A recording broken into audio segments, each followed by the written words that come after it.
आणखीन एक महत्त्वाची बातमी येते। याच संदर्भातली रुग्णांची वाढती संख्या चिंताजनक असली तरी लॉकडाऊनला विरोध ही आमची भूमिका असल्याचं काँग्रेसचे प्रदेशाध्यक्ष नाना पटोले यांनी म्हटलेलं आहे। त्यामुळे सरकार एका निर्णयापर्यंत पोहोचत असतानाच लॉकडाऊनच्या बद्दल काँग्रेसने घेतलेली भूमिका मात्र अजून सुद्धा ठामपणे ते मांडताना दिसतात।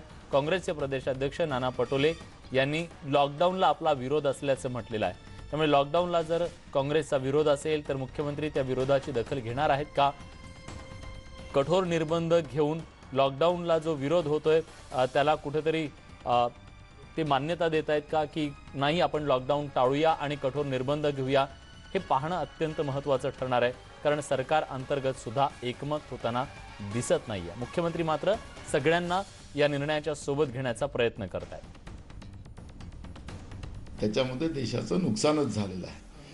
मोठ्या प्रमाणात बेरोजगारी वाढलेली आहे, लोकांना उपाशी मरावं लागलेलं आहे आणि म्हणून मागच्या काळातलं लॉकडाऊन लक्षात घेता यावेळेस लॉकडाऊन न करता काही नियम कडक करता येईल का आणि त्याच्यापासून लोकांनी सुद्धा त्या नियमाला पालन करून महाराष्ट्रातून कोरोना हद्दपार करता येईल का याचा प्रयत्न आपण सगळ्यांनी मिळून करायचा आहे।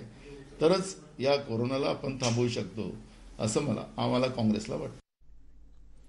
यासोबत या बुलेटिनमध्ये आपण एक छोटासा ब्रेक घेतोय, पण याच बातमीवर आपली नजर असणार आहे। याचे अपडेट्स आपल्याला घ्यायचे आहेत। बैठकीतून नेमकं काय समोर येतं हेही पाहायचंय। कुठे जाऊ नका, पहा न्यूज 18 लोकमत।